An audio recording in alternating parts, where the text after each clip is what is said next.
أعوذ بالله من الشيطان الرجيم بسم الله الرحمن الرحيم يا أيها الذين آمنوا اتقوا الله ولتنظر نفس ما قدمت لغد واتقوا الله إن الله خبير بما تعملون ولا تكونوا كالذين نسوا الله فأنساهم أنفسهم أولئك هم الفاسقون لا يستوي أصحاب النار وأصحاب الجنة أصحاب الجنة هم الفائزون لو أنزلنا هذا القرآن على جبل لرأيته خاشعا متصدعا من خشية الله وتلك الأمثال نضربها للناس لعلهم يتفكرون هو الله الذي لا إله إلا هو عالم الغيب والشهادة هو الرحمن الرحيم هو الله الذي لا إله إلا هو الملك القدوس السلام المؤمن المهيمن العزيز الجبار المتكبر سبحان الله عما يشركون هو الله الخالق البارئ المصور له الأسماء الحسنى يسبح له ما في السماوات والأرض وهو العزيز الحكيم صدق الله العظيم سبحانك لا علم لنا إلا ما علمتنا إنك أنت العليم الحكيم رب اشرح لي صدري ويسر لي أمري واحلل عقدة من لساني يفقهوا قولي پناہ مانگتا ہوں میں اللہ تعالیٰ کی شیطان مردود سے۔ شروع کرتا ہوں میں اللہ کے نام سے جو بڑا مہربان بڑے رحمتوں والا ہے۔ اے ایمان والو، ڈرتے رہو اللہ تعالیٰ سے اور دیکھ بھال لے ہر شخص تم میں سے کہ اس نے کل کے لیے کیا اعمال آگے بھیجے ہیں، اور ڈرو تم اللہ تعالیٰ سے، بے شک اللہ تعالیٰ باخبر ہے ان تمام کاموں سے جو تم کرتے ہو۔ اور مت ہو جانا تم ان لوگوں کی طرح جنہوں نے اللہ کو بھلا دیا تو اللہ نے ان کو بھی ان کی جانوں سے غافل کر دیا۔ یہی لوگ ہیں جو فاسق ہیں، برابر نہیں ہو سکتے جنتی اور جہنمی، جنت والے ہی کامیاب ہیں۔ اگر ہم اس قرآن کو پہاڑ پر نازل کرتے تو آپ دیکھتے کہ وہ اللہ تعالیٰ کے خوف کی وجہ سے پست ہو کر کے ریزہ ریزہ ہو جاتا، اور یہ مثال ہم بیان کرتے ہیں لوگوں کے لیے تاکہ لوگ غور و فکر کریں۔ وہ اللہ وہی ہے جس کے سوا کوئی معبود نہیں ہے، غیب اور شہادہ، غیب اور ظاہر کو جاننے والا ہے، وہ بڑا مہربان نہایت رحم والا ہے۔ وہی ہے اللہ جس کے سوا کوئی معبود نہیں، جو بادشاہ ہے،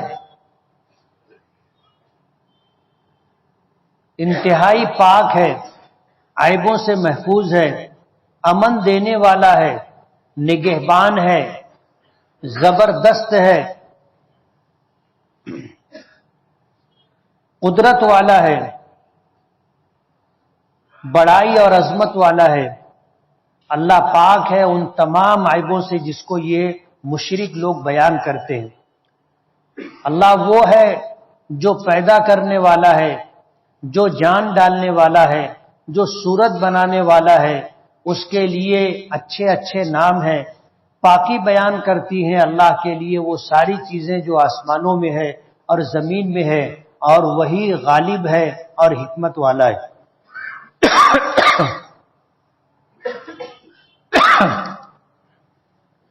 یہ سورہ حشر کا آخری رکوع ہے جس کی میں نے تلاوت کی اور ترجمہ کیا۔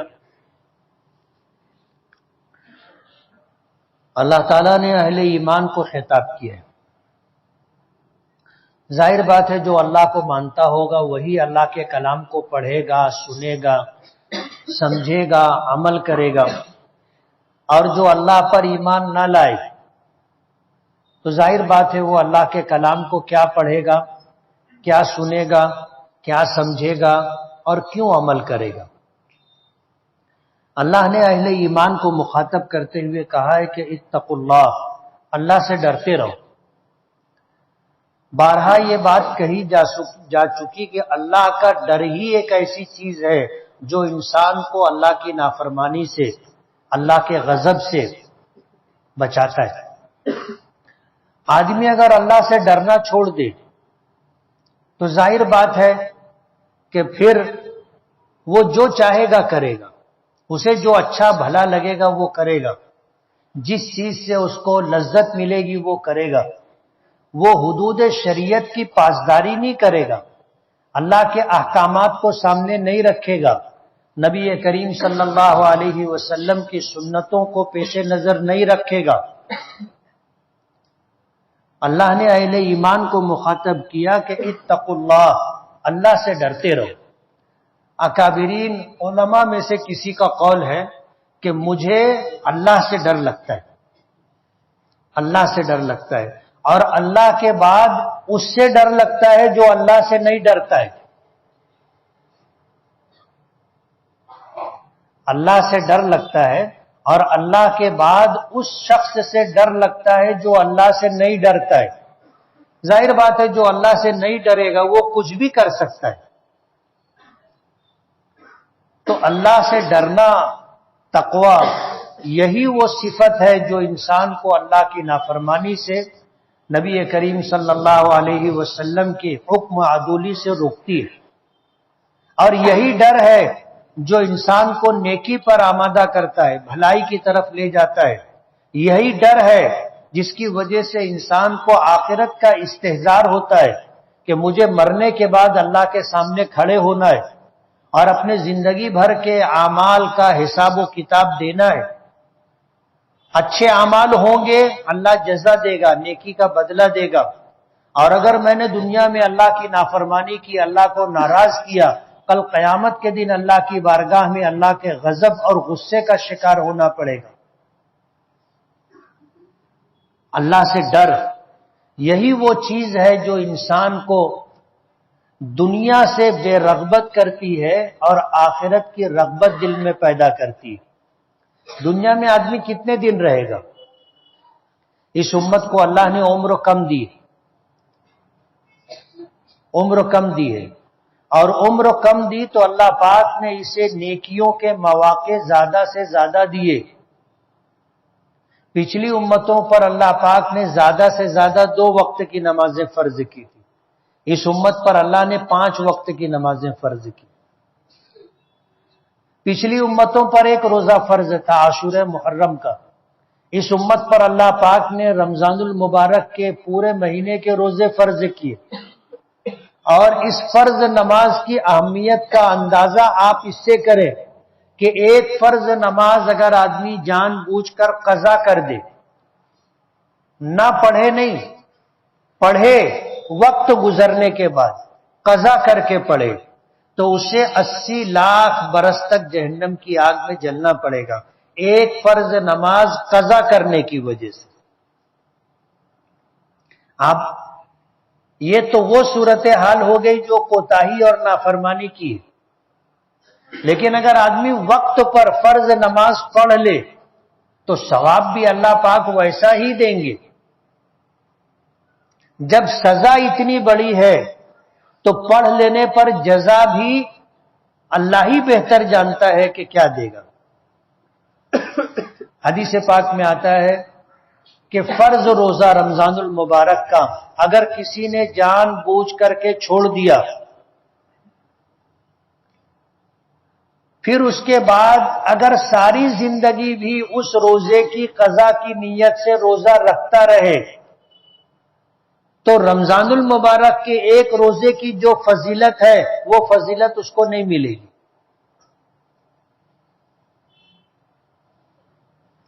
اور ظاہر بات ہے کہ آدمی اگر روزہ رکھا تو اجر و ثواب بھی اللہ اسی طرح کا دیں گے.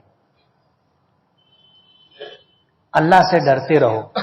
وَلْتَنْظُرْ نَفْسٌ مَّا قَدَّمَتْ لِغَدٍ، اور ہر شخص دیکھے، ہر جان دیکھے کہ اس نے کل قیامت کے لیے کون سا اعمال کا ذخیرہ کر کے رکھا ہے اور آگے بھیجا ہے.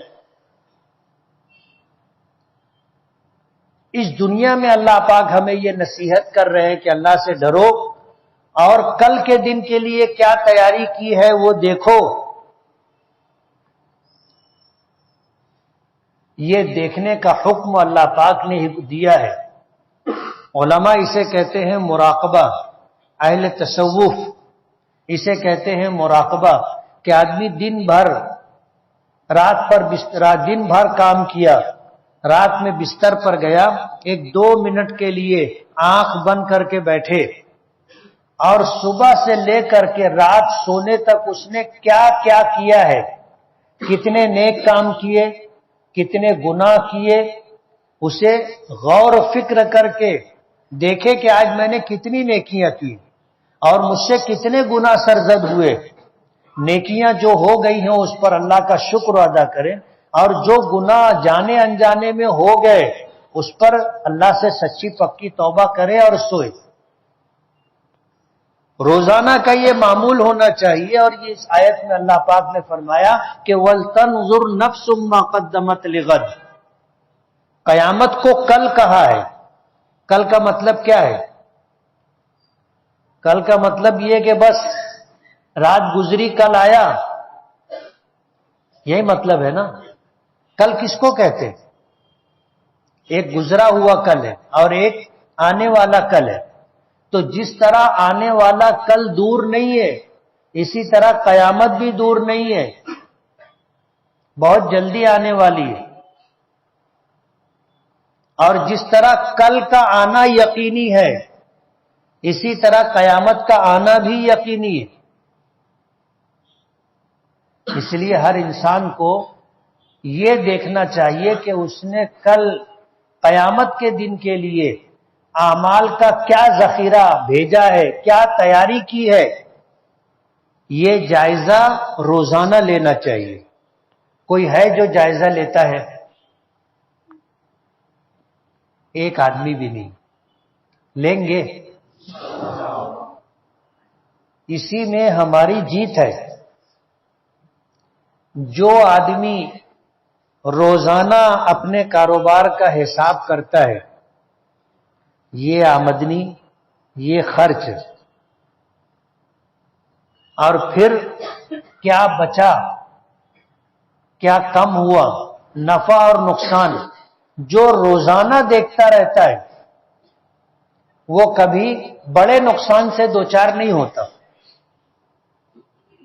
آج اس سے جو کوتاہی ہو گئی کل انشاءاللہ نہیں ہوگی، کل نہیں ہوگی. جو لوگ روزانہ اپنا حساب کرتے ہیں اور حساب ملاتے ہیں، 1 روپیہ بھی اگر فرق رہا تو اسے ڈھونڈ کے نکالتے ہیں کہ 1 روپیہ کہاں گیا، یا اگر بچ رہا ہے تو کیسے بچ رہا ہے. وہ جب ملا لیتے ہیں تو ان کو آگے کبھی بڑا نقصان نہیں ہوتا. اور جو لوگ اندھا دھن چلتے ہیں ان کو سمجھ میں نہیں آتا نا کیا ہو گیا. آخر میں جب ان سے پوچھو کیا ہو گیا، بولے کچھ سمجھ میں نہیں آ رہا ہے. جن کا حساب و کتاب نہیں رہتا تو ان کو سمجھ میں نہیں آتا. اسی طرح اللہ پاک فرماتے ہیں ما قدمت لغد، کل کے دن کے لیے تم نے آگے کیا بھیجا ہے اس کو آدمی دیکھے. اور یہ کیسے دیکھنا ہوگا؟ رات میں جب سونے لگے تو تھوڑی دیر 2-5 منٹ بیٹھ کر کے آپ سوچو کہ میں فجر کب اٹھا، نماز پڑھی نہیں پڑھی، کیا کیا کیا. کس کو برا بھلا کہا، کس کو نقصان پہنچایا، کس کو گالی دی، کس سے جھگڑا کیا، کتنی نیکی میں نے کی، کسی کو صدقہ دیا، کسی کے ساتھ بھلائی کی. دن بھر کے اپنے اعمال کا جائزہ رات میں سونے کے وقت لے لینا چاہیے. 12 گھنٹے کا حساب کوئی بہت لمبا نہیں ہوتا. 2-5 منٹ میں آج اگر تم جب مراقبہ کرو گے، غور و فکر کرو گے، تو آج یاد نہیں آئے گا کہ صبح سے میں نے کیا کیا کیا. آج یاد نہیں آئے گا، تم کو یاد کرنا پڑے گا. لیکن آج تم سوچو گے کل سے تمہارے لیے یہ کام آسان ہو جائے گا. اپنی ہر نیکی بھی اپنے کو یاد رہے گی، ہر گناہ بھی اپنے کو یاد رہے گا، اور حساب کتاب کرنا آسان ہو جائے گا. نیکی ہے، اللہ کا شکر ادا کرے کہ اللہ تیری توفیق ہے. اگر تو توفیق نہیں دیتا تو مجھ سے نیکی نہیں ہوتی. جو گناہ ہو گئے اس پر آدمی شرمندہ اور نادم ہو اور اللہ سے سچی پکی توبہ کر کے سوئے. واتقوا اللہ، پھر فرمایا کہ اللہ سے ڈرو. 2 مرتبہ فرمایا اتقوا اللہ. ان اللہ خبیر بما تعملون، اللہ تعالیٰ باخبر ہے ان تمام کاموں سے جو تم کرتے ہو. اللہ سے کوئی چیز مخفی نہیں ہے، کوئی چیز پوشیدہ اور چھپی ہوئی نہیں ہے. اللہ سب جانتا ہے، ظاہر کو بھی باطن کو بھی سب جانتا ہے. اللہ سے کوئی چیز مخفی نہیں ہے، پوشیدہ نہیں ہے. اللہ پاک فرماتے ہیں وَلَا تَكُونُوا، تم ان لوگوں کی طرح مت ہو جاؤ جنہوں نے اللہ کو بھلا دیا. اللہ کو آدمی بھلا دیتا ہے تو گناہ کرتا ہے. اگر اسے یاد رہے کہ اللہ مجھے دیکھ رہا ہے، اللہ میرے ساتھ ہے، تو وہ غلط کام کرے گا؟ نہیں کرے گا. وہ نہیں کرے گا غلط کام. اسے پتا ہے کہ اللہ مجھے دیکھ رہا ہے. اور جس آدمی کو اللہ پاک کی معیت کا استحضار ہو، یعنی اسے یہ بات سمجھ میں آ جائے کہ اللہ میرے ساتھ ہے، میرا ہر عمل دیکھ رہا ہے، میری ہر بات سن رہا ہے، میری کوئی حرکت کوئی عمل اللہ سے چھپا ہوا نہیں ہے، وہ آدمی چوکنا رہے گا. چوکنا رہے گا. اللہ نے فرمایا ان لوگوں کی طرح مت ہو جاؤ جنہوں نے اللہ کو بھلا دیا. جب آدمی اللہ کو بھول جاتا ہے تو پھر جو چاہتا ہے وہ کرتا ہے نا. اس کا بدلہ کیا ہے پتہ ہے؟ نسوا اللہ فانساہم انفسہم، جنہوں نے اللہ کو بھلا دیا اللہ نے ان کو ان کی جانوں سے غافل کر دیا. آدمی اپنی جان سے غافل ہو گیا. یہ جسم جو ہمارے پاس ہے یہ مٹی سے بنا ہے، یہ مٹی ہو جائے گا، ساتھ میں نہیں جائے گا. یہ جسم پہلے نہیں تھا، اللہ نے یہ جسم دیا، اور یہ جسم مرنے کے بعد رہے گا نہیں. ہماری ہڈیاں بھی بوسیدہ ہو کر کے مٹی ہو جائیں گی. بچے گا کیا؟ جان، روح، یہ بچے گی. باقی یہ جسم فانی ہے، ختم ہو جائے گا. تو اللہ تعالیٰ ان کی جانوں سے غافل کر دیں گے. یعنی اب اس کی جان کے لیے کیا چیز نفع کی ہے، کیا چیز نقصان کی ہے، اس کی جان کو کس چیز سے راحت ملے گی، کس چیز سے تکلیف ہوگی، اللہ اس سے اس کو غافل کر دیتا ہے. اب پھر اسے آخرت کی فکر نہیں رہتی. کچھ بھی کرتا ہے، چوری کرتا ہے، سٹا کھیلتا ہے، زنا کرتا ہے، جھوٹ بولتا ہے، غیبت کرتا ہے، لوگوں کو نقصان پہنچاتا ہے، سازشیں کرتا ہے، سب کچھ کرتا ہے. اور یہ سب کچھ کرنے کے بعد اسے بھگتنا بھی ہے نا. نیکی کرے گا تو اس کی جان کو نفع ہوگا، اللہ کی نافرمانی اور گناہوں کا ارتکاب کرے گا اس کی جان کو نقصان ہوگا. تو اللہ پاک ان لوگوں کو جو اللہ کو بھلا دیتے ہیں اللہ سزا یہ دیتا ہے. پہلی سزا ہے یہ پہلی سزا ہے کہ اللہ ان کو ان کی جانوں سے غافل کر دیتے. وہ اپنی جانوں کے نفع اور نقصان کو بھول جاتے. فانساہم انفسہم، اللہ ان کو ان کی جانوں کو بھلا دیتا ہے. اولئک هم الفاسقون، یہی لوگ نافرمان ہیں، یہی لوگ فاسق ہیں. پھر اللہ پاک نے فرمایا کہ لا یستوی اصحاب النار و اصحاب الجنہ، جہنم والے اور جنت والے برابر نہیں ہو سکتے. جس نے اپنی جان کو بھلا دیا، اللہ کی نافرمانی کرتا رہا اور اسی حال میں دنیا سے چلا گیا، جہنم میں جانا پڑے گا. ایک وہ شخص ہے جس نے اللہ کو یاد رکھا تو اللہ نے اس کی جان کی نفع نقصان کی تمیز عطا کر دی. یہ آدمی نیکی کرتا رہا، نیک اعمال کرتا رہا، ایک وقت آئے گا یہ جنت میں جائے گا. تو ایک وہ شخص ہے جو اللہ کو بھول کر، اپنی جانوں کو بھول کر کے زندگی گزارتا رہا، ٹھکانہ جہنم. ایک وہ شخص جو اللہ کو یاد رکھے، اپنے جان کو یاد رکھے، اس کے نفع نقصان کی فکر کرتا رہے، وہ جنت میں جائے گا. اللہ پاک فرماتے ہیں اصحاب الجنت هم الفائزون، یہ جنتی لوگ ہی کامیاب ہیں. ہم اس دنیا میں آئے ہیں تو ہمیشہ رہنے کے لیے نہیں آئے، یہ ہمارا ٹھکانہ نہیں ہے.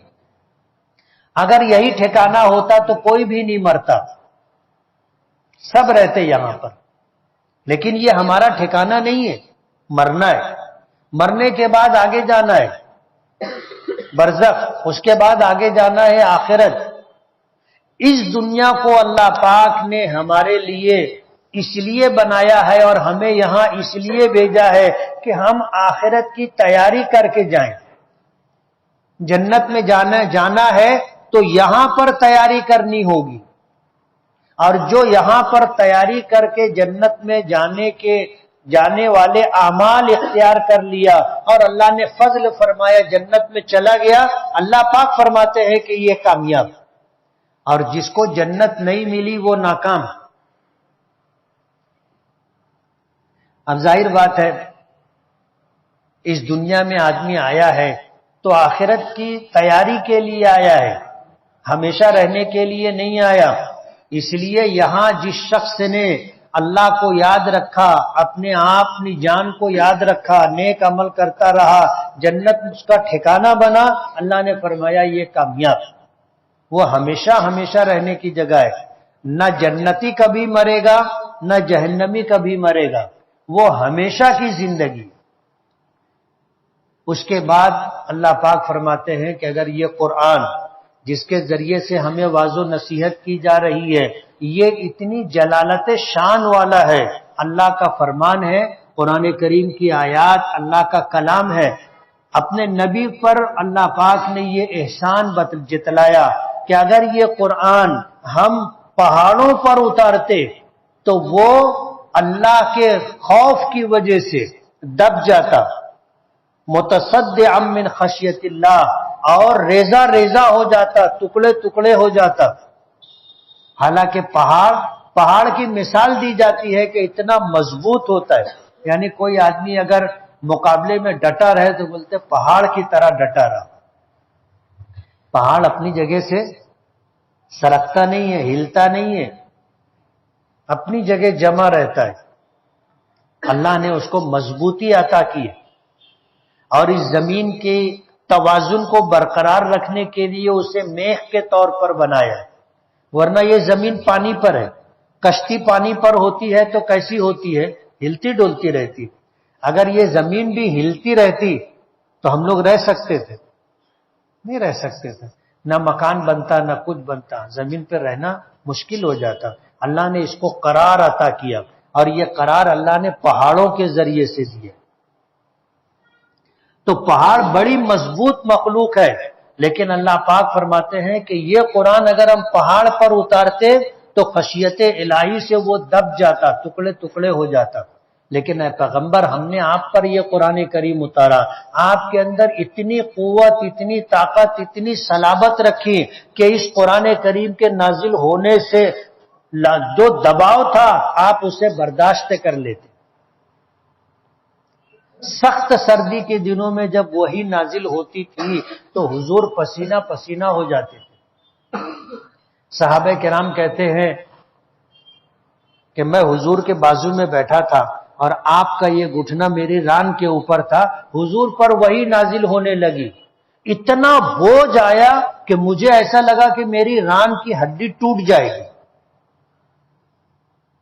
آپ اگر اونٹ پر سوار ہوتے اور وہی نازل ہوتی تو اونٹنی جو تھی بیٹھ جاتی تھی اور اپنی گردن سر سے زمین پر رکھ دیتی تھی، اتنا بوجھ ہوتا تھا۔ لیکن اپنے نبی کو اللہ نے اتنی قوت دی تھی کہ وہ اس کو برداشت کر لیتے تھے۔ وَتِلْكَ الْأَمْثَالُ نَضْرِبُهَا لِلنَّاسِ، اللہ پاک فرماتے ہیں کہ یہ مثال ہم اس لیے لوگوں کے سامنے بیان کرتے ہیں لعلہم یتفکرون، تاکہ وہ اللہ کے کلام کو سنیں، اس کو پڑھیں، اس کو سمجھیں اور اس پر عمل کریں۔ جن کاموں کے کرنے کا حکم دیا گیا ہے اسے کریں، اللہ کے احکامات کو بجا لائیں، اور جن کاموں سے روکا گیا ہے اس سے رک جائیں، اللہ کی نافرمانی نہ کریں۔ اس کے بعد اللہ نے اپنے ناموں کا ذکر کیا کہ اللہ وہ ہے جس کے سوا کوئی معبود نہیں، جو تمام غیب کی باتوں کو جانتا ہے۔ اللہ کے لیے کچھ بھی غیب نہیں ہے۔ یہ جو بتایا گیا غیب ہمارے اعتبار سے، جو ہمیں نہیں معلوم ہے وہ غیب ہے، جو ہم نہیں جانتے وہ غیب ہے، اور جو ہمیں دکھائی دیتا ہے، سنائی دیتا ہے، محسوس ہوتا ہے وہ غیب نہیں ہے، اسے شہادہ کہتے ہیں۔ تو ہمارے اعتبار سے جو چھپا ہوا ہے اور جو ظاہر ہے اللہ سب جانتا ہے۔ عالم الغیب والشہادہ، غیب اور کھلی ہوئی باتوں کا جاننے والا ہے۔ وہ الرحمن الرحیم، وہ بڑا مہربان نہایت رحم والا ہے۔ وہ اللہ ہے جس کے سوا کوئی معبود نہیں، وہ بادشاہ ہے، حقیقی بادشاہ ہے۔ القدوس، بہت پاک ہے۔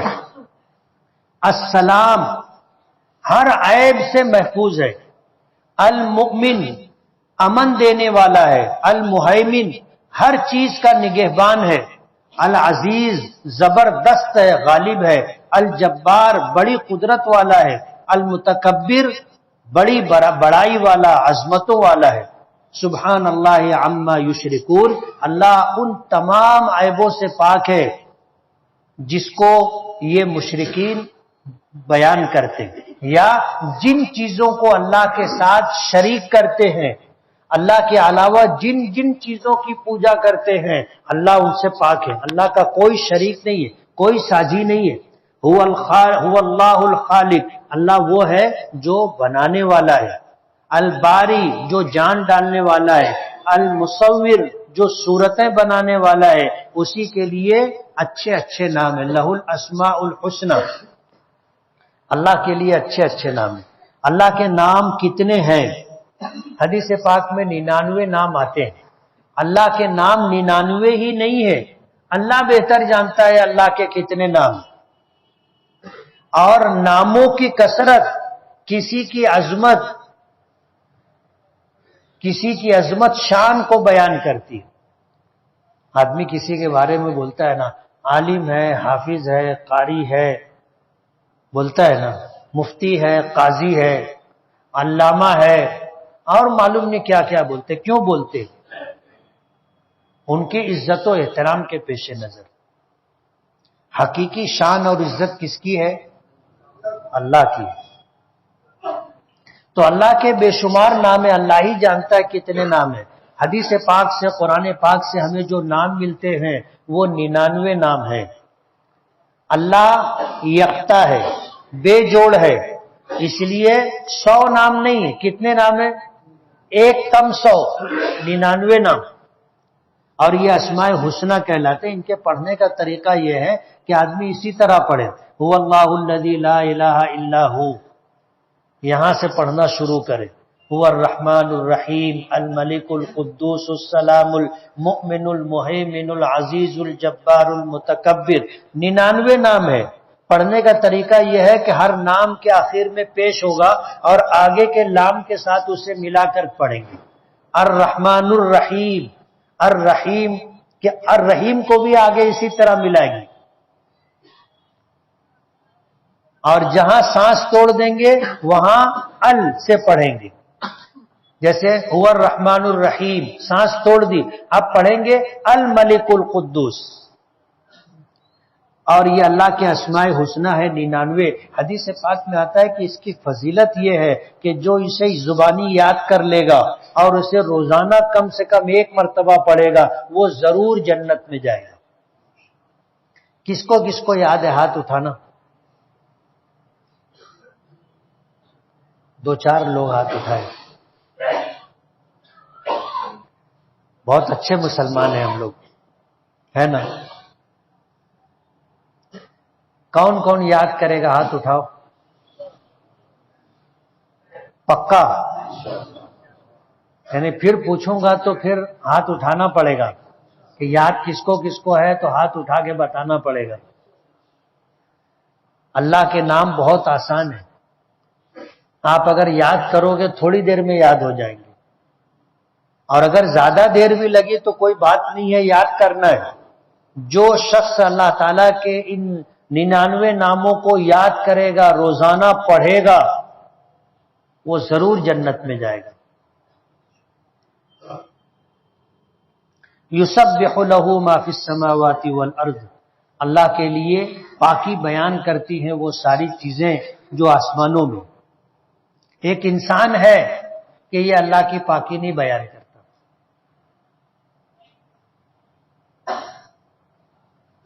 سبحان اللہ کہنا اللہ کی پاکی بیان کرنا ہے، الحمدللہ کہنا اللہ کی تعریف کرنا ہے،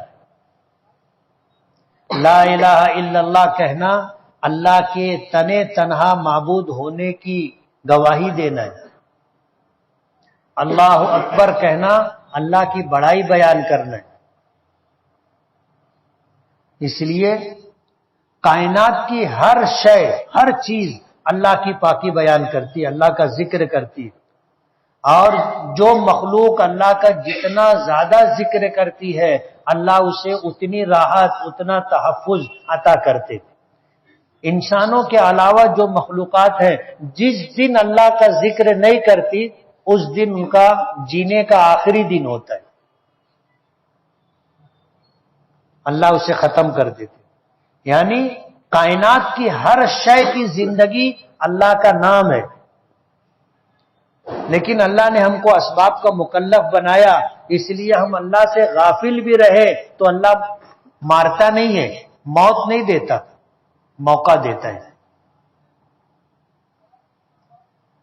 انسان کے علاوہ تمام مخلوقات کو اللہ پاک ذکر کرنے کی برکت سے روزی دیتے،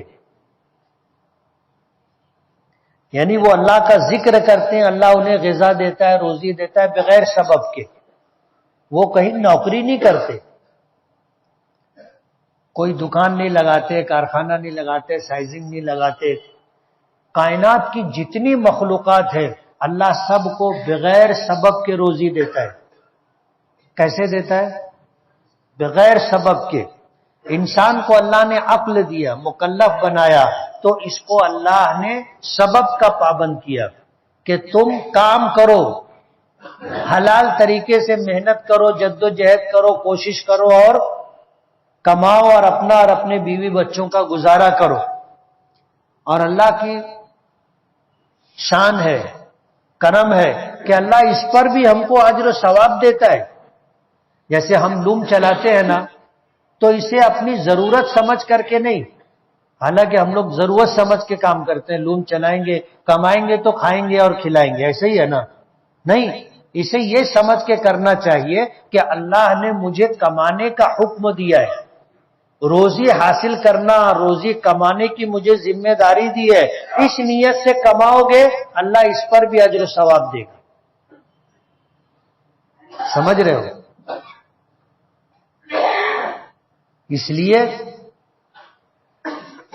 ہر چیز کی زندگی اللہ کا نام ہے، اللہ کا ذکر ہے، اور جو آدمی اللہ کا ذکر انسانوں میں کرتا ہے اس ذکر کی برکات اسے یہاں بھی محسوس ہوتی ہے اور کل بھی محسوس ہوگی۔ حدیث پاک میں آتا ہے کہ جنتی جنت میں جانے کے بعد جس چیز پر سب سے زیادہ افسوس کرے گا وہ چیز دنیا میں وہ اوقات، وہ لمحے، وہ سانس جو اللہ کے ذکر کے بغیر گزری، اسے جنت میں جانے کے بعد بھی افسوس ہوگا۔ اللہ کے ایسے بھی خوش نصیب بندے ہیں کہ ہر سانس ان کی اللہ کے ذکر کے ساتھ نکلتی ہے۔ سانس نکلتی ہے لا الہ، سانس آتی ہے الا اللہ۔ آپ عادت بناؤ گے، عادت بن جائے گی۔ اولیاء کرام بزرگان دین اس کی مشق کرتے ہیں تو ان کو اس کی عادت ہو جاتی، ان کا ہر لمحہ، ہر سانس اللہ کے ذکر کے ساتھ، اور وہ کر سکتے ہیں، ہم کوشش کریں گے تو ہم بھی کر سکتے ہیں۔ اس کو ذکر نفسی کہتے ہیں، ہر سانس کے ساتھ اللہ کا ذکر، لا الہ الا اللہ، لا الہ الا اللہ۔ آدمی سانس جب باہر نکالے گئے لا الہ، سانس لے الا اللہ، کچھ دن مشق کرو گے یہ عادت ہو جائے گی۔ تو جنتی کو جنت میں جانے کے بعد جس چیز پر دنیا کے بارے میں افسوس ہوگا وہ یہ کہ ہر وہ سانس، ہر لمحہ جو اللہ کے ذکر کے بغیر گزرا، وہ اس پر افسوس کرے گا۔ حدیث پاک میں آتا ہے کہ روزانہ ایک پہاڑ دوسرے پہاڑ سے پوچھتا ہے کہ آج تجھ پر ایسا کوئی شخص گزرا جو اللہ کا ذکر کر رہا ہو۔ جس پہاڑ کے اوپر سے آدمی جاتا ہے اور اللہ کا ذکر کرتا ہے وہ اپنے آپ کو خوش نصیب سمجھتا ہے، دوسرے پہاڑوں کو بتاتا ہے کہ ہاں میرے اوپر ایک شخص آیا تھا جو اللہ کا ذکر کر رہا تھا۔ اور جن پہاڑوں پر ایسے لوگ گزرتے ہیں جو اللہ کا ذکر نہیں کرتے، وہ پہاڑ کہتا ہے آج کوئی نہیں آیا ایسا جو اللہ کا ذکر کرتا۔ زمین کا ایک ایک چپا، ایک ایک ٹکڑا ایک دوسرے سے پوچھتا ہے کہ آج تیرے اوپر کوئی اللہ کا ذکر کرنے والا گزرا؟ جس کے اوپر سے گزرتا ہے وہ خوش نصیب ہوتا ہے، وہ بولتا ہے کہ ہاں۔ اور جو زمین کا ٹکڑا اس سے محروم ہوتا ہے وہ کہتا ہے کہ میرے اوپر بہت لوگ گزرے لیکن کوئی اللہ کو یاد کرنے والا نہیں تھا۔ تو اللہ تعالیٰ کے بہت اچھے اچھے نام ہیں۔ اللہ تعالیٰ کے ناموں میں اللہ اسم ذاتی ہے، اور پھر رحمان سے لے کر کے جو 98 نام ہے وہ اللہ تعالیٰ کے صفاتی نام ہیں۔ اللہ تعالیٰ کی صفتوں کو بیان کرتے، جیسے رحمان بہت رحم کرنے والا، رحیم بہت مہربان، الملک بادشاہ، العزیز غالب، بڑی زبردست طاقت اور قدرت والا۔ ہر نام کا ایک معنی ہے، اور اس کو جب پڑھو تو اس کا جو مفہوم ہے، جو اس کا معنی ہے، اس پر غور کرو، سوچو۔